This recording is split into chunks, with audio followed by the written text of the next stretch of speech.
Moving on to item 7B3, the report regarding facilities maintenance and operations monthly projects. Dr. Gonzalez. Yes, sir. This is a monthly report from the Facilities Maintenance and Operation Department. Dr. Barrera and Mr. Ruben Trevino are here to walk us through this month's projects, and this is for information purposes only.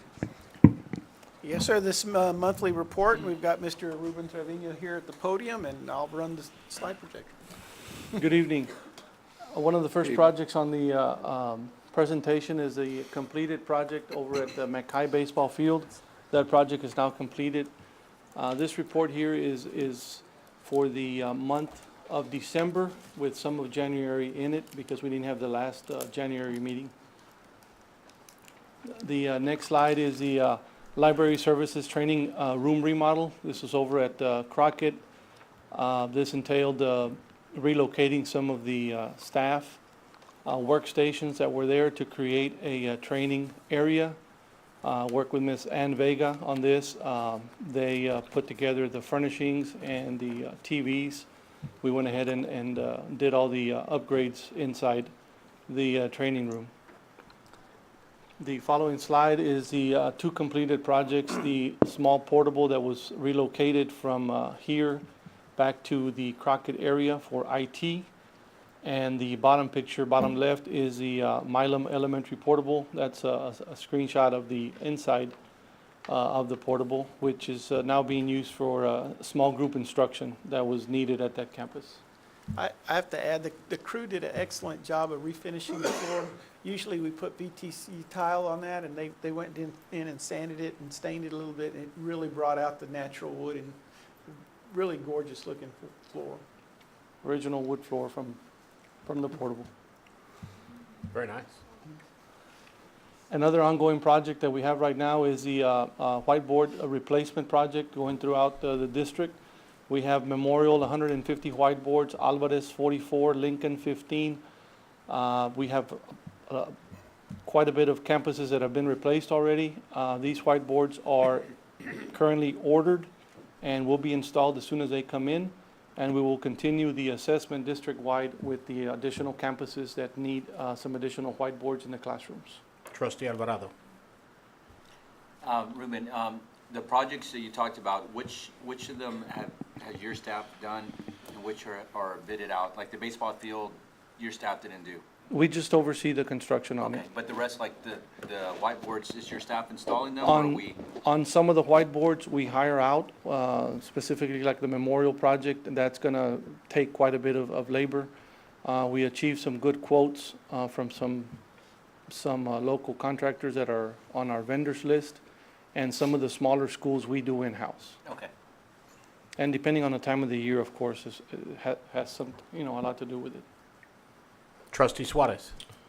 Ruben, I attended a PTA meeting of a certain school, and one of the things that they were looking at was they had some money raised, and they wanted to go out and purchase some whiteboards.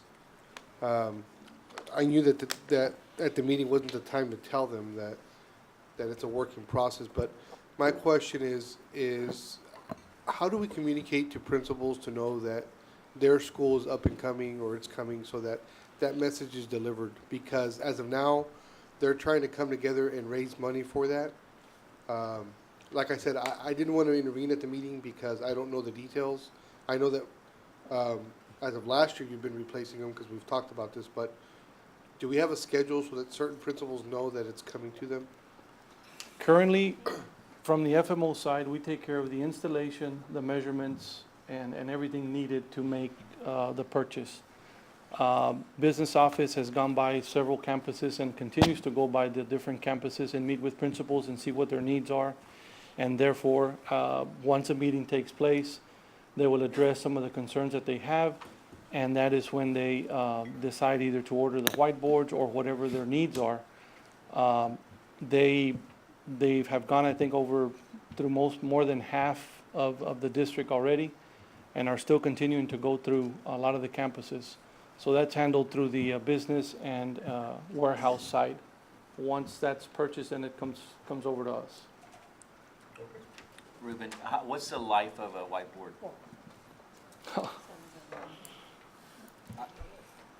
It just depends on the care and the use, that they give it at the campus. I mean, It can last us a good long time?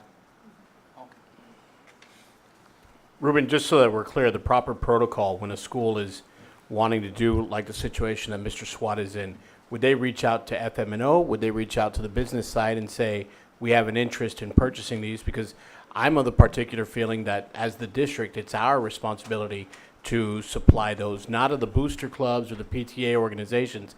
That's not what those funds are for. So I think as a district, we should be the ones that are initiating this conversation. But some principals may not be aware of the procedure in order to get these done. So Ms. Garcia, would they go to you and then you would dispatch Mr. Trevino's group? Or? Be careful what you say, you're gonna have 32 phone calls tomorrow morning. Either or,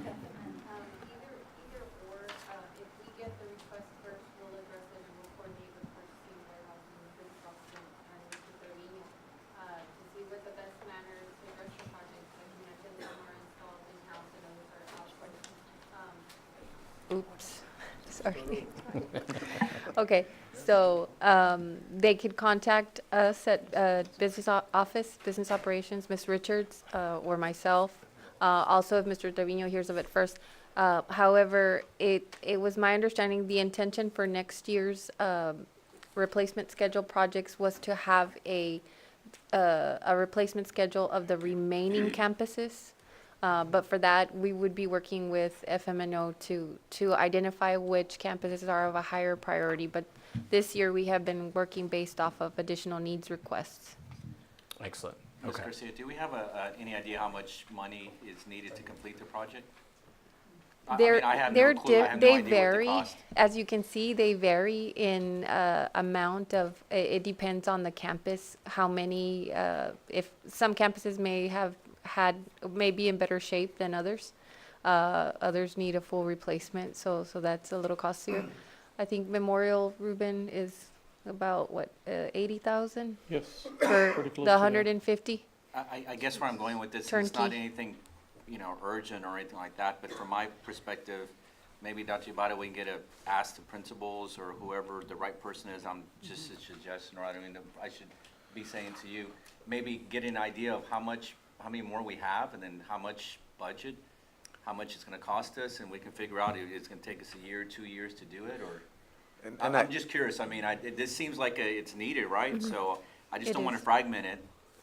I think I'd like to have an idea of what's left, and then after that, what is, and that's why I was asking, how long do they last, or, what's our plan to replace them?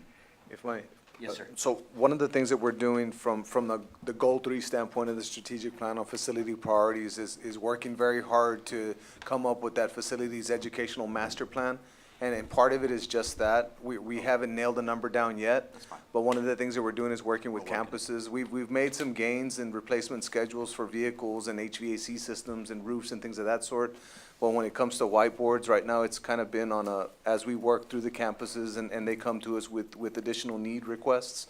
But we need to do a better job of coming up with a replacement cycle so that we can tell you, these are the list of schools, this is the order that they're coming in, this is how much it's gonna cost, and that's what we'll be working on next. And the whiteboard's just strictly for them to write on, right, with the marker? Yes. Okay. Trustee Esparza? Ruben, for the most part, are you replacing old whiteboards with new whiteboards or old chalkboards with new whiteboards? We're doing both. There's classrooms that have whiteboards that are pretty worn out along with original chalkboards. So we go back and take the whole wall down, repaint the whole wall, patch it up, and then put up the new whiteboard to create the new teaching wall. Mr. President, if I may. Trustee I mean, Saldívar. this was an objective by the Board of Trustees more than 12, 13 years ago. That's how long we've been, and at that time, it was projected it was going to take 10 years to get them all done. We're way past that, obviously. So the efforts that we're putting in now, very purposely, in a very short period of time, we're almost at 50%, as I understand it from today's report. We're probably over. So, that's 3 years into this, so we're making great headway. But that was the objective, mainly because you can project on a whiteboard a lot better in today's technology than you can obviously on a green old chalkboard. The question I do have, though, is Travis. They still, has those been on the list? How far are we to get Travis done? Because from what I recall, last year, they still had the chalkboard, and many teachers on their own had bolted a whiteboard on top of it. Yes. So, Travis has had some replaced. However, the work orders will continue to come in, and then once we're complete with our assessment, we'll be at 100%. okay, thank you. Thank you, Mr. President. Thank you, trustee Saldívar. Please continue. Our next slide is ongoing projects that we have. We currently have the Garza South Wing being re-roofed. Right now, we're at about 60% complete on that particular project. The Gonzalez Elementary roof replacement, the bid has been out for advertisement for the last 2.5, 3 weeks. The bids will be coming in this Friday. I believe it's at 3 o'clock. Ongoing projects, we have the Cathy Middle School bleacher. Excuse me, Ruben, real quickly, on the Gonzalez roof, was that a roof that was part of the hail damage, or? Yes, is that sir. It was? Yes, sir. In the Garza was, one section wasn't installed properly, or what was that? No, the Garza roof is the south wing. That roof, or that particular campus had the roof replaced about 6 years ago. Right, But that wing was not addressed at that time. which south wing? I believe it's The the one wing off of that's 29. closest to where the portables used to be, out by the garden area and the playground. Gotcha. Go to the next slide. Cathy Middle School bleacher replacement, we're in the process of ordering the bleachers. We have collected the quotes on that particular project already. The Agriculture Science Welding Laboratory at McKay. We're working right now with Kate to help out and oversee the electrical sub-panel upgrades. We do a lot of the in-house work, such as painting and relocation of welding booths and whatever else is needed in there. The security camera install, that contract is ready to go. I believe it should be signed today, and will it be issuing the notice to proceed to the contractor so that they can begin as soon as possible on that project. Excellent.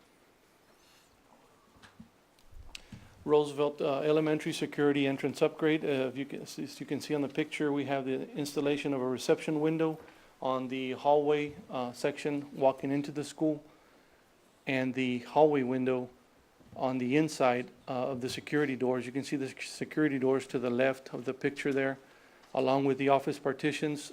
The front office, which used to be across the hallway as you came through the security doors, will now be in that immediate area as you walk in and present your ID.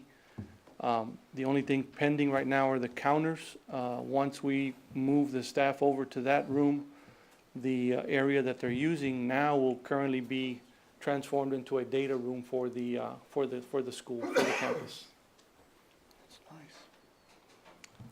We have Fossa Middle School relocated some PE lockers that were needed on the girls' PE side.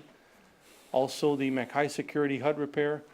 That's actually going on right now. We're waiting 1 or 2 quotes from some contractors that have visited the security HUD. That security HUD was damaged about 3 weeks ago by a neighboring district school bus that kind of, ran into part of the roof. They had insurance, right? That's a joke. Yes, we're currently awaiting some quotes to come in from contractors so that we can present that to Mr. Andy Silva. We did have a structural assessment done by our on-call engineer at no charge. He came by and presented me with a full report, and the recommendation is that we need to take it down and rebuild it back up. And the Milam Elementary portable, which is what we showed earlier, and the district-wide painting still continues to go on. The next slide is the Old Thickman area, which is located at 520 South 23rd, approximately about 128,938 square feet of buildings. There was a previous appraisal done on the property back in 2008. The appraisal, as shown, was $710,000. If you go to the next slide, I think there's been some questions as far as putting this property up for sale or splitting it up, not splitting it up. If you see on the lower left-hand picture, you have the Thigpen site, which is a current site for the school. And on the right side, the smaller tract of land is the old Thigpen site. One of them is 12 acres, the other one is 5 acres. So the decision that will come forth next is, to see where we're gonna end up slicing the property. Either we sell it as a whole, or we keep the gym and the old cafeteria that is currently being used for storage and just sell the old facility, or sell it all in its entirety. Dr. Gonzalez, are you bringing that as an item for us down the road, or? Yes, sir, that's something that we're working with to come up with the best solution for it, whether it's to sell as is or whether it's to demolish it. We have to get with the experts on it because we know that there's some concerns with that particular property. Okay. The picture on the right is, and highlighted in red is 2.95 acres. Does not take into account the old cafeteria or the gym. The gym that's enclosed there is used for our testing center right now, and then the old cafeteria is a pretty good envelope, and we use it for storage. So that was not part of the appraisal that was done back in 2008. So we have assessment in the gym right now. Dr. Noel and her staff, I believe, correct? Correct. Trustee Esparza. Ruben, Mr. Suarez and myself, we had a discussion about this Sure. Friday afternoon, correct? Last week. Now, looking at that picture, not that one up there, Dr. Let's Pereira, but get the the next next one. slide, that one, it says 156 on it. You talked about, or you discussed something about a drain or a driveway or something? When the school was built approximately 9-10 years ago. You're talking about the newer The new Thigpen. campus. If you can see on the left picture, that picture came from the city office.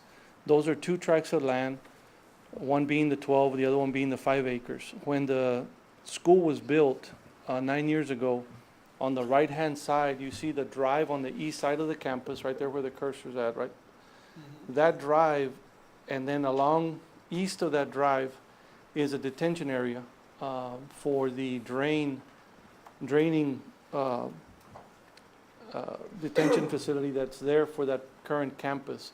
That is over the property line on the 5 acres. So if we decide to sell, let's say, the old Thigpen site along with the gym and the cafeteria together, we would still have to resurvey and get a new plat that would take out the drainage area and the drive because it's needed for the school. Because it's two different tracts of land, and they're registered, one as 5, one being 12. So that drainage serves mostly for the newer campus or for the old? It's all for the new For the new campus, yes. And in talking with the city officials back then, since, I mean, it was the same owner on both tracks, you were not required to go back and, replat it or have to do any changes to it. Now, if we decide to sell any of it, all we do is resurvey it and establish the new points and sell the piece of property as is, or however many square feet we're selling from there. And if we replatted it, then we'd need a new appraisal for the new section. Correct. We get a refresh on the 2008 appraisal, depending on how we want to sell it.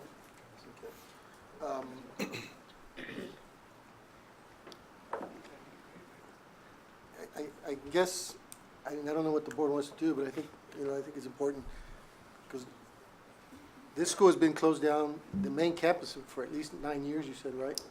Or longer. Or longer? I mean, It's 9 years. 9 years. The year we opened New Thigpen Zavala is They the year closed we this closed. one, yeah. But it was being used up until 3 years ago. That's, There was some instruction still going on there up until 3 years ago. we had it officed, that's right, and I believe we had the Safe School Healthy That's correct. grant was officed out of there. And we had some other little programs that were ran out of that that campus. So actually, yeah, it's been closed, not been, I'd say 3 to 5 years, Totally shut down, yeah. totally shut down, yeah. I guess I'd like to know what the feeling for the rest of the board is to, if, do we need some type of motion to maybe have it replatted and then a new appraisal? Well, or I think for right now, this is a non-actionable item, so that would be something that we'd bring back Yeah. at a future board meeting. And actually, we need a superintendent recommendation. Trustee Suarez? We're asking this, I guess, because we were in pretty in-depth conversation during our committee meetings, but, and not to put anybody on the spot, but when we're talking about selling the property, or whatever we decide to do with the property, we mentioned that we have a gym that's being used, not for a gym, but just to store 5 or 6 employees in our testing. And the other is for storage. That cafeteria where we put storage, is it storage, is it stuff that we're using, or is it storage that we don't have anywhere else to put it, so we put it there? Both warehouse and FMO store extra materials that are removed from a campus, such as desks, different types of furniture. And That's what that my storage point is being being used for is right now. that I don't want to hold that piece of property hostage, because we need somewhere to store desks, yeah. I mean, and it's not your fault, I'm just thinking out loud. Yeah. I tend to do that every now and then. Mr. President? Trustee I mean, Saldívar. This is why it's key, again, to get to this facility educational use study. We got to have these conversations, because, you know, to answer Trustee Espasa, he brings up a good point. We need to have some conversations, and the superintendent needs to make some recommendations on this and any other campus, because we may have use of another campus in a different way, or dispose of it, or whatever the purpose may be. So this falls right back to that discussion and help, you know, as Trustee Espasa is trying to get us formed, he's right, we have to get to that point. Fortunately, the way the agenda items, you know, we can't do it tonight. Any further? And I just ask that it stay on the agenda each month so that we can be some follow-through as to what we're gonna do, what actions would be necessary in the future. And just, again, well, Dr. Gonzalez, it's up to you. I think for me, I just want to know how much it's worth, you know, maybe as first step while we wait on studies, that might help. Just kind of, Well, you know, again, you know, we got to give the superintendent some latitude Absolutely. to really Absolutely. explore this and look at the different options, including the replatting and obviously a new appraisal. But there is a cost for it, and it's only worth doing the appraisal if you actually intend to sell it, and that's the recommendation. I mean, so we know a value at least 710 in 2008 because we put it on the market back then and it didn't sell. So that's my opinion. I mean, you know, with limited budgets and like, I agree we need to have it appraised, but I think only if that's a recommendation to sell in which the board is inclined to want to take that did action. we put it on the market? I don't remember. Yeah, this was put on the We did. market, big time. One of 8 or 9 properties that we put on the. For the meeting in February, in 2 weeks, we'll have some figures on either demoing, doing the asbestos There you go. abatement versus selling it as is, and then what the cost of resurveying or replanting it, and the pros and cons of either keeping the gym, keeping the cafeteria, not keeping it, and what is the most advantageous way to sell it to the district, you know. So we'll have that information for Thank you, the sir. last meeting in February. Thank you, sir. We'll continue on with our submitted and completed work orders. The submitted and completed work orders, 862 and 811 for the month of December, which was a little over 2.5 weeks. And that's all I have. Any other comments, questions, concerns for Mr. Trevino? President, Trustee I do have a Saldívar? concern. In our opportunity we had as a board in our celebration, we thank the community and the district for recognizing our efforts. So we were able to visit a lot of campuses. But the point of the matter is, I was still observing and conversations were initiated about this past summer purchasing paint and painting by staff. And they were clearly different colors from what the district, as I understand it, was working towards. So, and it may be contrary to the efforts by the district to have a standard painting system for a number of reasons. So just thought I'd let it be known that, so. Look into that. All right. Thank you, sir.